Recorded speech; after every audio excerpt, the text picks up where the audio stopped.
자, 오늘 말씀 보겠습니다. 오늘 누가복음 12장 34절. 누가복음 12장 34절 우리 같이 한번 볼게요.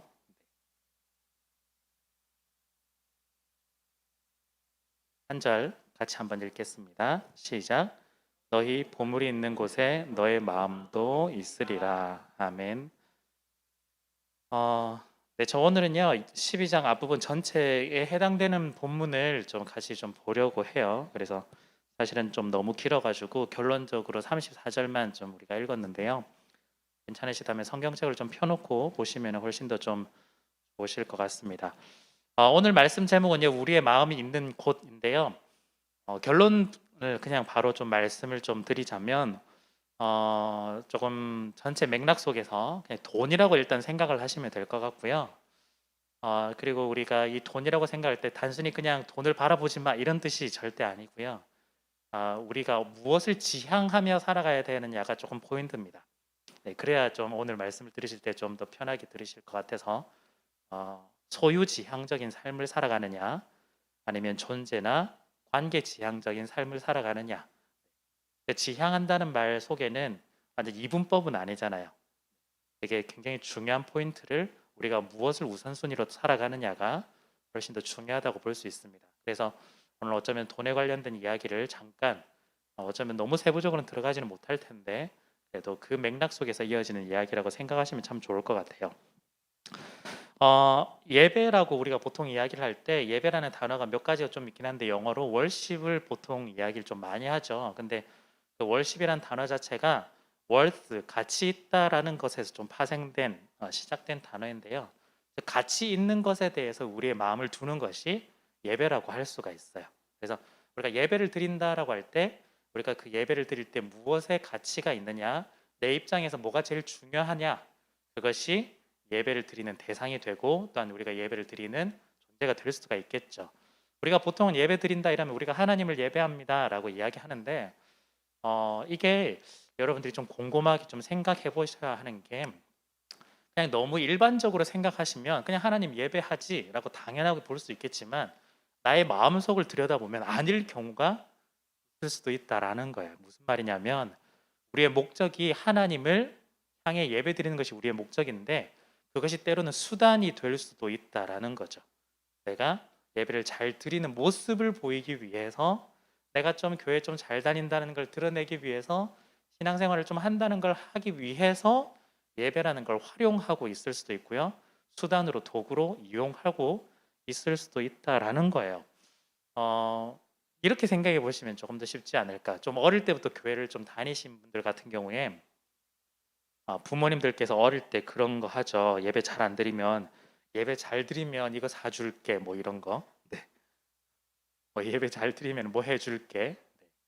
네. 어쩌면 그 순간이 예배를 잘 드린다는 것만 생각해 볼 수 있겠지만 돌아서 생각해 보면 예배를 드리는 게 목적이 아니라 어떤 물건을 사기 위한 수단이 되는 그런 경우가 생기는 거죠. 그러면 그런 관계를 지나오다 보면 예배에 우리의 어떤 마음을 두려야 되는지 잘 알지 못할 때가 많은 경우도 있는 것 같습니다. 자, 그래서 중요한 건 예배에 우리의 가치를 둔다고 생각한다면 평상시에도 우리가 예배를 드린다라고 말하는데 우리가 평상시에도 어디에 가치를 두고 무엇이 제일 중요하고 무엇을 우선적으로 보고 있느냐에 따라서 우리가 예배를 드리는 것이 말은 예배 드린다고 하지만 아닐 경우도 있다라는 거예요. 대표적으로 오늘 이제 이야기할 것이 돈이라는 건데 우리가 돈은 굉장히 중요하고 반드시 필수적이고 그런 것들 너무나 잘 알고 있지만 교회에서만큼 뭔가 말하기 좀 꺼림직한 돈 이야기를 하면 뭔가 밝히는 듯한 그리고 너무 좀 세속적이고 뭐 이런 모습이 보여지는 듯한 느낌이 있어서 속으로 자꾸 숨기게 되는 거죠. 근데 숨기게 되다 보니까 내 마음속에는 돈이 너무 중요한 걸 알고 돈을 향해서 달려나가고 있지만 겉으로는 하나님을 예배합니다라고 이야기를 하고 있는 이중적인 모습이 나타날 경우가 좀 많이 있다라는 거예요. 돈 중요해요. 네. 그리고 돈 여러분들 열심히 버셔야 되고 재테크도 잘 하셔야 돼요. 중요합니다. 그런데 오늘 포인트는 그것이 우리 인생에 있어서 목적이 되고 있느냐 아니면 다른 것이 목적이냐 이게 좀 중요하다는 겁니다. 오늘 본문을 조금만 따라가 보면서 한번 우리가 어떤 것을 지향해야 되는지를 좀 생각해 보면 참 좋겠습니다. 자, 먼저 1절부터 12절까지 본문을 조금 보도록 하겠습니다. 우리 1절부터 12절까지를 한 절씩 한 번씩 읽어볼까요? 제가 먼저 읽겠습니다. 그동안에 무리 수만 명이 모여 서로 밟힐 만큼 되었더니 예수께서 먼저 제자들에게 말씀하여 이르시되 바리새인들의 누룩 곧 외식을 주의하라. 감춘 것이 드러나지 않을 것이 없고 이러므로 너희가 어두운 데서 말한 모든 것이 광명한 데서 들리고 너희가 골방에서 귀에 대고 말한 것이 지붕 위에서 전파되리라. 내가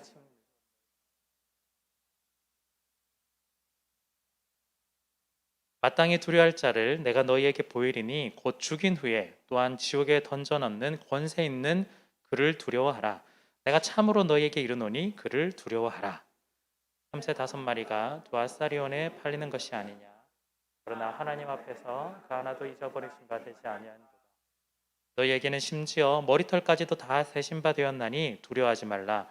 너희는 많은 참새보다 더 귀하니라.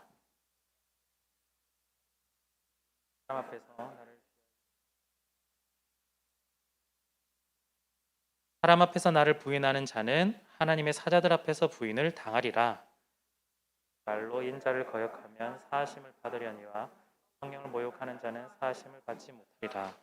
사람이 너희를 회당이나 위정자나 권세 있는 자 앞에 끌고 가거든 어떻게 무엇으로 대답하여 무엇으로 말할까 염려하지 말라. 마땅히 할 말을 성령이 곧 그때 너희에게 가르치시리라 하시니라. 아멘. 네, 이 이야기는요. 바리새인의 외식을 언급하는 장면이에요. 외식이 뭔지 아시죠? 겉과 속이 다른 걸 외식이라고 이야기를 합니다. 우리는 그동안 외식하는 것에 대해서 이제 비난하고 비판하고 흔히 말하는 정죄를 좀 많이 해왔는데요. 왜 그랬을까를 한번 생각해 보는 거죠. 이 본문을 통해서 왜 바리새인이 외식을 했을까? 왜 겉과 속이 달랐을까? 왜 겉과 속이 달랐을까요? 오늘 본문에 힌트가 있는데요. 바로 그건 두려움의 대상이 틀렸기 때문에 달랐기 때문에 외식을 하게 됐습니다. 즉 4절을 보면요. 몸을 죽이고 그 후에는 능히 더 못하는 자들을 두려워하지 말라. 즉 이제 몸을 죽이고 그 이후 즉 죽음 이후에는 건드릴 수 없는 그러니까 죽음 이전 이 생에서만 영향력을 끼치는 그 존재들을 두려워하지 말라라는 거예요. 그리고 5절에도 보시면요. 마땅히 두려워할 자를 내가 너희에게 보이리니 즉 누구를 두려워해야 되느냐? 곧 죽인 후에 또한 지옥에 던져넣는 권세 있는 그를 두려워하라. 내가 참으로 너희에게 이르노니 한번 또 얘기하죠. 그를 두려워하라. 즉 여기서는 죽음 기준으로 나누고 있어요. 이생과 저생이라 이야기할 때 이 땅 가운데서 영향력 있는 것들이 참 많죠. 제가 여러 가지가 있겠지만 그 맥락 속에 좀 쉽게 말하기 위해서 제가 처음에 돈을 말씀드린 거예요. 예를 들어 돈이라고 하면 돈이 우리의 인생 가운데서 엄청난 영향력을 끼치고 있어요. 그런데 우리가 죽은 후에도 영향력을 끼치고 있을까? 그렇지 않다라는 거예요. 그런데 우리는 무엇을 더 두려워하고 있냐면 죽음 이후에까지도 영향력을 끼치시는 하나님을 두려워하는 것이 아니라 지금 이 땅에만 영향력을 끼치고 있는 돈을 너무 두려워한다는 거예요. 이해는 돼요. 왜냐하면 저도 사람이라서 이해는 돼요. 돈 있어야 모든 것들이 해결이 되고 또한 비참하게 살지도 않고 또한 돈 있어야 또 막 우리가 좀 도와준다 그러면 또 도와줄 수도 있고 여러 가지를 해볼 수가 있겠죠. 이게 굉장히 영향력이 있다 보니까 여기에 자꾸 매달리게 되는 거예요. 눈에 보이다 보니까 너무너무 우리가 거기에 자꾸 따라가게 되는 겁니다. 지금 여기서 말하는 건요.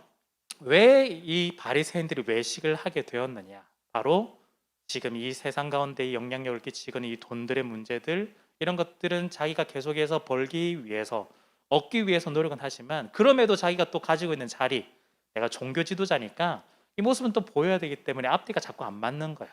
종교 지도자라면 진짜 하나님을 두려워하고 있다면 돈이 우선이 아니라 하나님이 우선이 되어서 겉과 속이 다르지 않은 동일한 모습으로 계속해서 보여야 되는데 지금 두려워하는 대상이 하나님이 아니라 여기이기 때문에 지금 겉과 속이 다른 모습을 계속해서 보이고 있다라는 거예요. 오늘 방금 읽었던 이 본문의 외식 이야기 뒷부분에 보면 하나님이 참새도 어떻게 하겠다, 머리털도 다 한다, 성령도 주겠다 뭔가 맥락이 다른 이야기를 하는 듯하지만 죽음 이후에까지 관여하는 하나님의 권세가 얼마나 대단한지를 설명해 주고 있는 장면이에요. 내가 이거 하나까지 다 못 건드리겠어? 내가 다 알고 있어. 그리고 내가 다 간섭하고 있어. 이런 하나님을 더 두려워해야 되는데 그게 아니라 돈을 더 두려워하고 있다라는 거죠. 그러면서 예수님이 이제 조금 더 실제적인 이야기를 이어서 말씀해 주고 있어요. 13절에서 21절까지인데요. 한번 이것도 동일하게 서로 한 절씩 한번 읽어 보도록 하겠습니다. 무리 중에 한 사람이 이르되 선생님 내 형을 명하여 유산을 나와 나누게 하소서 하니 사람아 그들에게 이르시되 삼가 모든 탐심을 물리치라 사람의 생명이 그 소유에 넉넉한 데 있지 아니하리라 하시고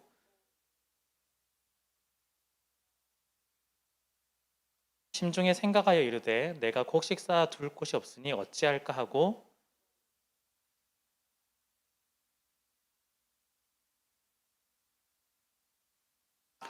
또 내가 내 영혼에게 이르되 영혼아 여러 해 쓸 물건이 많이 쌓아 두었으니 평안히 쉬고 먹고 마시고 즐거워하자 하리라 하되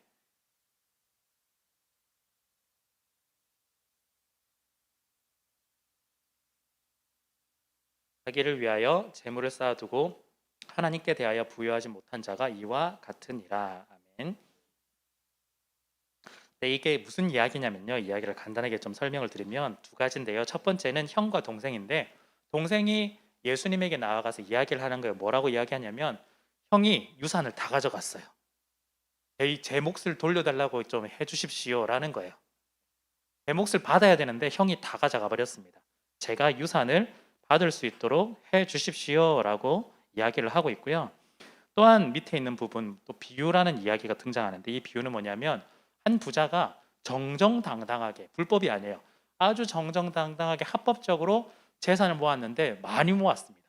굉장히 많이 모으다 보니까 이제는 그 당시에 뭐 따로 우리가 뭐 무슨 은행에 돈을 넣는 그런 개념도 좀 적었을 거고 하다 보니까 물건들이 많았겠죠. 물건들을 보관할 곳이 없으니까 그 보관할 곳을 더 크게 짓기도 하고 또한 이 물건들을 보니까 뭐 예를 들어서 우리식으로 쌀이라든지 이런 것들이 너무 많아서 한 2, 30년은 충분히 먹고 살 수 있겠는데 하면서 이제부터는 우리도 파이어족이 돼서 좀 쉽게 좀 이제는 좀 인생을 즐기자 이렇게 이야기를 하는 겁니다. 이 두 가지 이야기가 있어요. 그런데 예수님이 이 두 가지 부분에 대해서 다 야단을 쳐요. 우리가 생각하기에는 잘못된 거 하나도 없거든요. 그리고 진짜 잘못된 게 없어요.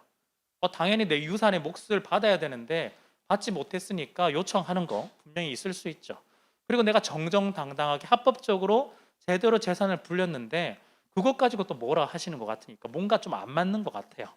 마치 이 뉘앙스를 보면 소유 자체, 그러니까 재산을 얻는 것, 돈을 얻는 것 자체를 굉장히 좀 부정적으로 보는 듯한 느낌도 좀 있고 그 소유를 가지고 있는 것에 대해서 굉장히 경시하고 경멸하는 듯한 그런 뉘앙스도 보이는데 절대 그런 게 아니에요. 여기서 포인트는요. 소유가 필요 없다 이런 거 절대 아닙니다. 저는 자주 강조드리지만 재테크 잘 하셔야 되고 네. 막 펑펑 쓰지 마시고 좀 잘 모으셔야 되고 그렇게 하셔야 돼요. 그리고 많이 소유한 사람 흔히 말하는 부자가 악하다 그것도 아니에요. 그 이야기 하는 거 아니에요. 오해하면 안 됩니다. 가난한 사람이 최고다 그것도 아니에요. 절대 그 이야기를 하는 것도 아니에요. 문제는요. 이 인식이 어떤 인식을 가지고 있냐면 이 사람들은요. 소유가 있어야만 행복하다. 소유가 없으면 불행하다라는 인식이 사실은 그 저변에 좀 깔려 있어요. 자, 예를 들어서 일단 얘기하면 14절을 먼저 한번 보시면요. 처음에 동생이 와서 제 소유 유산을 못 받았는데 받게 해주십시오라고 물었을 때 뭐라고 14절에 이야기하냐면 예수님이 누가 나를 너희의 재판장이나 물건 나누는 자로 세웠느냐라고 얘기해요. 이게 무슨 말이냐면 지금 예수님한테 질문을 하고 있는데 지금 예수님은 어떤 분이시죠? 우리가 생각하기에 우리의 죄를 위해서 구원하시고 우리의 모든 것들을 인도해 주시고 그런 분이시잖아요. 그런데 지금 이 사람의 인식은 자기의 돈이 훨씬 더 중요하고 유산이 훨씬 더 중요한데 예수님이 그 정도 그냥 문제 정도 풀어줄 사람으로 그냥 약간 낮게 보고 이야기를 하고 있는 거예요. 자기의 문제를 해결해 줄 정도의 존재로 보고 있는 거죠. 예수님이 지금까지 보여준 모든 것들을 보면 구원자, 구세주라는 것을 분명히 선언하고 있는데 지금 이 동생은 아직도 예수님이 그냥 그저 그런 문제를 풀어줄 그런 존재로만 지금 인식하고 있다라는 거예요. 앞부분에 있는 맥락들을 좀 가지고 온다면요. 여전히 이 동생은 무엇이 제일 두렵냐면 지금 유산을 받지 못한 것이 제일 두려운 거예요. 이 돈이 얼마나 받으면 얼마나 큰데 내가 얼마나 먹고 살 수 있는데. 최근에 여러분들 뉴스 혹시 보셨는지 모르겠는데 그 영국이었나요? 외국에 보니까 그 비트코인을 담은 하드디스크를 자기가 갖다 버려가지고 그게 현 시세로는 뭐 한 2천억 네, 이렇게 되어 있는, 그래서 그걸 쓰레기장에서 9년 동안 지금 찾고 있다고 하는 사람 있다더라고요. 예. 그 마음은 좀 이해가 되긴 하지만 나라면 찾지 않았을까? 막 이런 생각도 들긴 하지만 지금 그런 거야 지금. 찾아가서 좀 빨리 좀 찾아달라고 지금 이야기하는 거예요 예수님한테. 왜냐? 지금 예수님을 통해서 얻는 내 생명이 더 중요한 게 아니라 이 돈을 찾는 게 훨씬 더 중요하거든요. 지금 이 상황인 거예요. 그러면서 들려준 비유가 그 어리석은 부자의 비유를 이야기하는데, 이 어리석은 부자의 문제점은 뭐였냐면 이것도 죽음 이후에는 아무것도 생각을 하지 않고 있다라는 거예요. 지금 이 땅에 있는 이 돈이 훨씬 더 중요하고 훨씬 더 두렵기 때문에 여기서만 먹고 사는 것에만 관심을 가질 뿐이지 그 이후가 전혀 고민도 하지 않고 있는, 두려워하고 있지 않은 그런 상황을 이야기를 하고 있는 겁니다. 어쩌면 당장 죽을 수도 있는 현실인데 당장 하나님이 찾아올 수도 있는 그런 상황인데도 불구하고 이 부자는 전혀 그런 고민을 하지 않고 있죠. 앞서 바리새인이 말했던 위선과 사실은 좀 같은 맥락이에요. 무엇이 더 두려운지 깨닫지 못하기 때문에 이런 일들이 계속해서 이루어지고 있는 거예요. 이 땅에 가지고 있는 것을요, 가장 중요한 소유로만 계속해서 이 삶을 생각한다면요, 굉장히 힘들어집니다.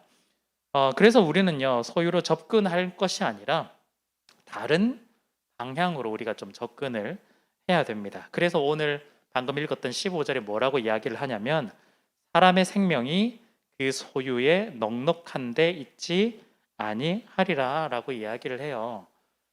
우리는 돈이 있으면은 우리가 생명이 잘 유지된다고 생각하지만 물론 우리가 현실을 살아가면 그런 점도 없지 않아 있겠죠. 그렇지만 오늘 예수님이 말씀하고 있는 영원한 생명을 통해서 관점에서 보면 아무런 쓸모없는 그런 돈이라는 거예요. 우리의 생명이 소유에 달려있는 것이 아니다라는 거죠. 분명하게 이야기를 하고 있습니다. 그래서 21절에 보면요, 자기를 위하여 재물을 쌓아두고 하나님께 대하여 부요하지 못한 자가 이와 같다라고 이야기하는데, 이걸 뒤집어서 이야기해보면 자기가 아니라 하나님을 향해서 부요하게 하는 자만이 생명을 얻을 수 있다는 걸로 해석을 해볼 수가 있습니다. 즉 지금까지 온 맥락 속에서 보면요, 진짜 우리가 바라봐야 될 건 죽음 이후의 영원한 생명을 바라봐야 될 텐데 이 땅에서만 영향력을 주고 있는 돈에 대해서 우리가 얽매이진 것이 아니라 진짜 영원한 생명을 주시는 하나님께 우리가 모든 부요함을 맡길 수 있어야 한다라는 거죠. 즉 우리의 관점이 이 땅에서 소유지향적인 관점이 아니라 이제는 하나님을 바라볼 수 있는 그 관점으로 바뀌어야만 한다라는 거예요. 그걸 뭐라고 저는 좀 설명을 드리고 싶냐면 하나님과의 관계 지향적, 그리고 하나님과 나라는 존재를 확인할 수 있는 존재 지향적이라고 저는 좀 말씀을 드리고 싶어요. 소유 지향적인 삶이 아니라 존재 지향적인 삶. 내 존재가 하나님 앞에서 어떤 존재로 살아가고 있는가, 또한 나는 내 관계가 하나님과 어떤 관계로 살아가고 있는가가 훨씬 더 우리의 삶에 있어서 중요하다라는 거죠. 여러분, 만약에 소유에 넉넉한 것, 즉 소유가 많은 것에 대해서 훨씬 더 우리가 집중을 하게 되고 거기에 관심을 가지면 어떻게 될까요? 소유의 넉넉함이 가져다 주는 게 뭘까요? 결국에는 소유의 넉넉함이 가져다 주는 건요, 갑과 을의 위치예요. 갑의 위치, 을의 위치예요.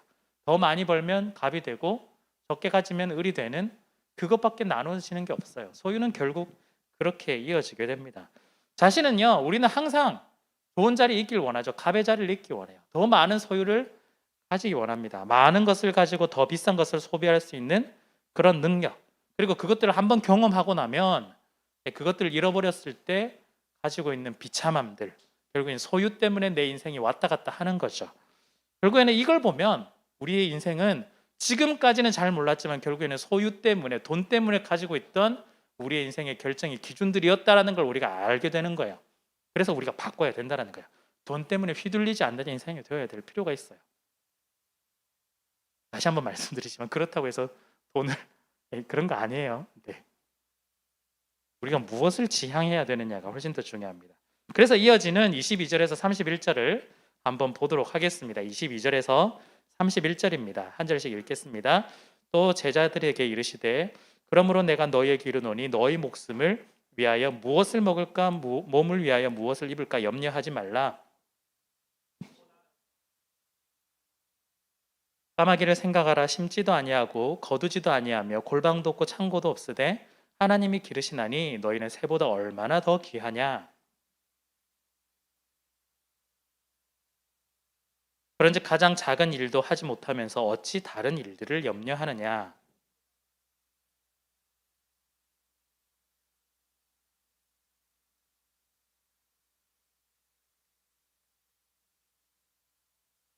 오늘 있다가 내일 아궁이에 던져지는 들풀도 하나님이 이렇게 입히시거든 하물며 너일까 보냐. 믿음이 작은 자들아.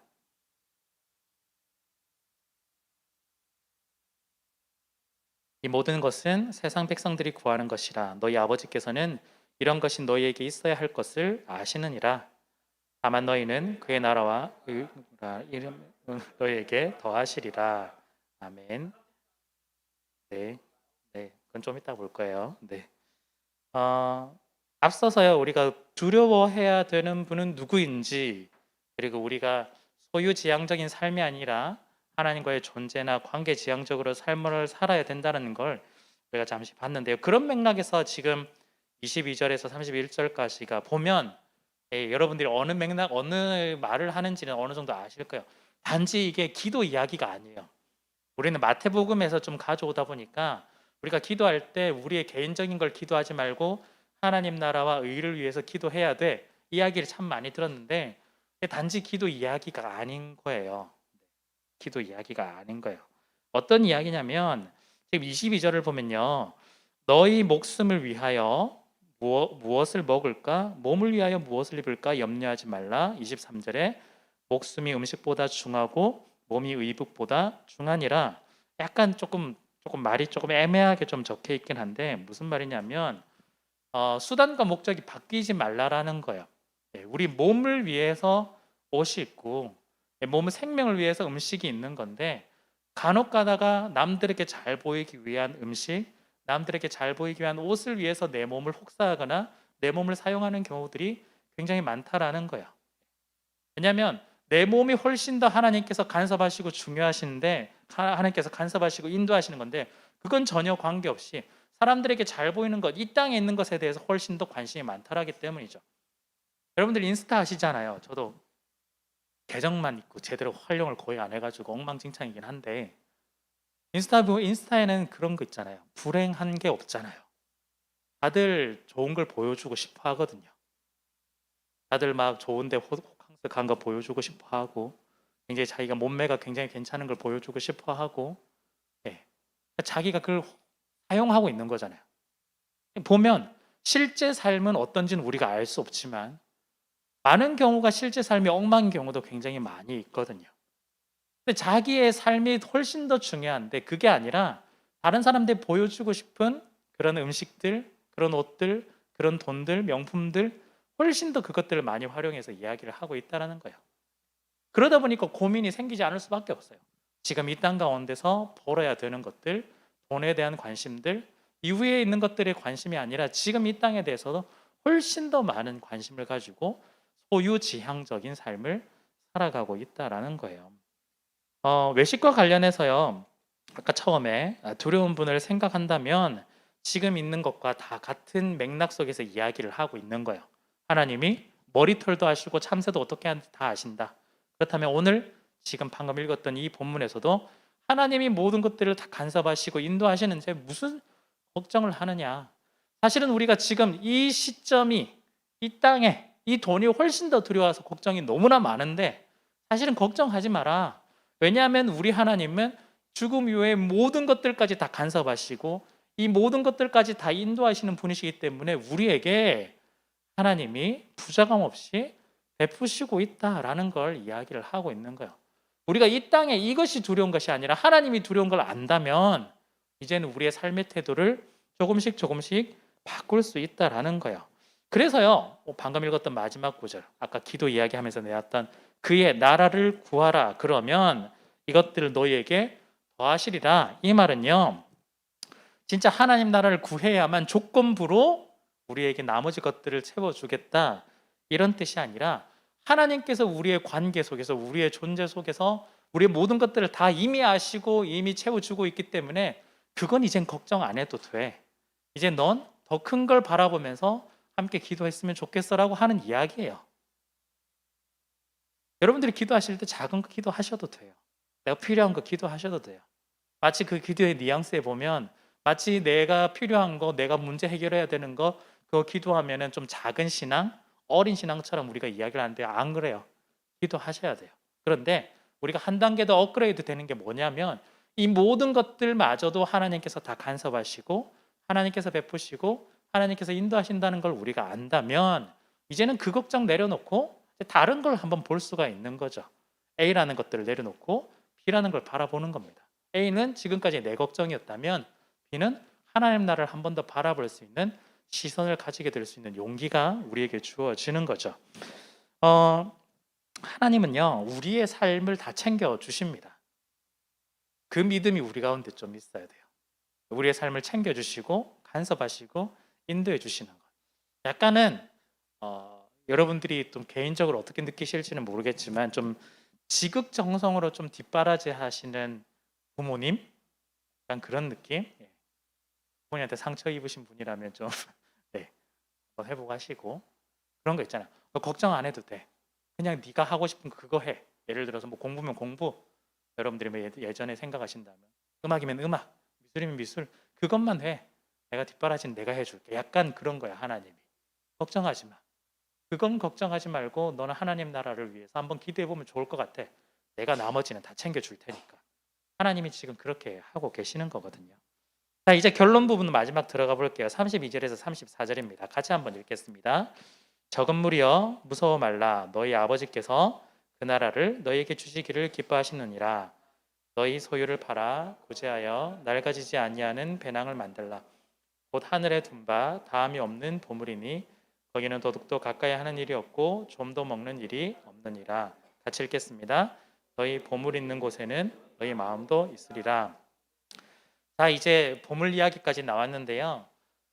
진짜 우리에게 있어서 돈이라고 한다면 그 보물이 무엇일까? 이 땅에 있는 것이 아니라 여기 나와 있듯이 33절에 소유를 팔아 구제하여 낡아지지 아니하는 배낭을 만들라. 곧 하늘에 둔 바 다함이 없는 보물이니 그 보물에 우리의 마음이 있다라고 이야기를 해요. 즉 이 말은요. 진짜 내 소유를 다 팔아서 다 도움을 주면 돼. 이 이야기를 사실은 그런 것이 아니라 이 곳 가운데서도 하나님께서 모든 것들을 다스린다는 믿음으로 우리가 삶을 살아가라는 사실은 뜻이거든요. 여기에 얽매이지 말고 여기에 돈에 종속되지 말고 거기가 두려워가지고 그냥 설설 기지 말고 하나님이 더 두려워하고 하나님께서 다스린다는 것을 우리가 기억하면서 거기에 마음을 둔다면 내가 가지고 있는 것들을 다른 사람한테 나누어도 훨씬 더 우리는 하나님의 마음으로 나눌 수 있고 그 결과적으로 결국에는 하늘나라에 보물로서 쌓이게 된다라는 거죠. 우리의 마음이 어디에 있느냐? 이곳 가운데 있느냐? 하늘에 있느냐? 그 차이를 이야기를 해주고 있는 겁니다. 우리가 하늘나라를 향해서 우리가 간다면 하늘은 백성으로서 하나님께서 원하시는 그 길들을 우리가 걸어 나가기 위한다면 우리의 지금 삶이 어떻게 되어야 하냐면 소유지향적인 삶이 아니라 하나님과의 관계지향적인 삶을 살아야 되고 또한 하나님께서 우리에게 보여주신 존재 지향적인 삶을 살아갈 때 이것들을 해나갈 수가 있는 거예요. 그래서 여러분들 어떻게 보면 우리의 신앙이 무엇을 해야 된다 말아야 된다 여기에 자꾸 집착하기 마련인데 그것을 좀 넘어서서요. 하나님하고 나의 관계를 자꾸 생각해 보신다면 사실은 문제들은 생각보다 쉽게 많이 해결될 수가 있습니다. 우리가 이런 질문들을 하죠. 돈은 뭐 주식을 해야 돼요, 말아야 돼요? 우리가 굉장히 지엽적으로 문제가 들어가거든요. 11조는 뭐 세전인가요, 세후인가요, 뭐 이런 거. 네. 하나님 그런 거 중요한 게 아니거든요. 네. 어떤 경우에 11조는 구약에만 있는 거 아니에요? 신약에는 그런 거 없어지지 않느냐 이런 이야기를 할 수도 있고. 지금 그 문제가 아니라 우리는 하나님과의 어떤 관계 속에서 우리가 나아가느냐가 훨씬 더 중요할 때 이 문제에 대한 답을 사실은 여러분들 스스로가 사실은 알고 있어요. 알고 있는데 좀 두려운 거예요. 내가 생각하기에는 11조는 결국에는 세전으로 계산해야 될 것 같은데 그러고 보니까 그렇게 하려고 하면 내가 좀 더 내야 될 것 같은데 그건 좀 아닌 것 같고 지금 이 고민을 하는 거야 사실은. 여러분들이 하나님과의 관계 속에서 결정되고 판단된 것들로 하시면 돼요. 어렵잖아요, 사실은. 그래서. 그런데 소유지향적인 삶을 살아가면 너무너무 아깝게 시작하고 너무너무 힘들어지는 거예요. 그리고 그걸 있어야만 내 삶을 살아간다고 자꾸 생각하기 때문에 내가 존재지향, 관계지향으로 잘 나가기 힘든 장애물이 될 수가 있습니다.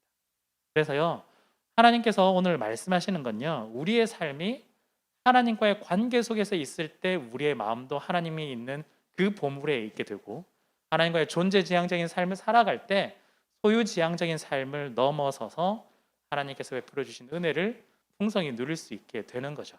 우리가 자꾸 소유지향적인 삶을 살아가게 되면 예수님한테 자꾸 물어보는 겁니다. 유산 좀 받게 도와주십시오. 예. 물론 기도는 할 수 있겠지만 그 기도가 전부인 줄 안다니까요. 자꾸 그 기도가 아니라 예수님이 내 인생의 전부라는 것을 제가 고백할 수 있도록 도와주십시오. 뭐 유산 뭐 주시면 더 좋고 이렇게 나오겠죠. 여러분들이 쉽지 않은 문제라는 거 알고 있으면 저도 마찬가지인 거예요. 돈 문제는 너무너무 힘들어요. 너무너무 어렵고. 그렇기 때문에 여러분들이 노력을 좀 하셨으면 좋겠습니다. 내가 소유지향적인 삶을 조금 더 넘어갔으면 좋겠다. 돈에 너무 얽매이지 않았으면 좋겠다. 그래서 뭐 주식이든 뭐 코인이든 막 해가지고 하루 종일 그거 보고 있는, 거기에 얽매여 있는 그런 삶이 아니라 좀 더 자유해서 여러분들이 하나님 나라에 베풀어 주시는 그 은혜를 더욱더 풍성히 누렸으면 좋겠습니다. 참 힘든 시기를 여러분들 좀 보내고 계실 텐데, 지금 경기가 그렇게 좋은 편은 아니어서 힘든 시기를 보낼 텐데, 이게 하루 이틀 뭐 한 해 두 해가 그 정도로 끝나지 않을 거거든요. 조금 더 계속해서 지나게 될 텐데, 여러분들이 이런 상황일수록 오히려 더 하나님이 어떤 분인지를 더욱더 풍성히 누렸으면 좋겠고, 그 하나님께서 베풀어 주시는 우리의 모든 것들을 다 아시고 간섭하시고 채워주시는 것들을 우리가 경험하는 여러분들이 되셨으면 좋겠습니다. 가운데서 승리하셨으면 좋겠습니다.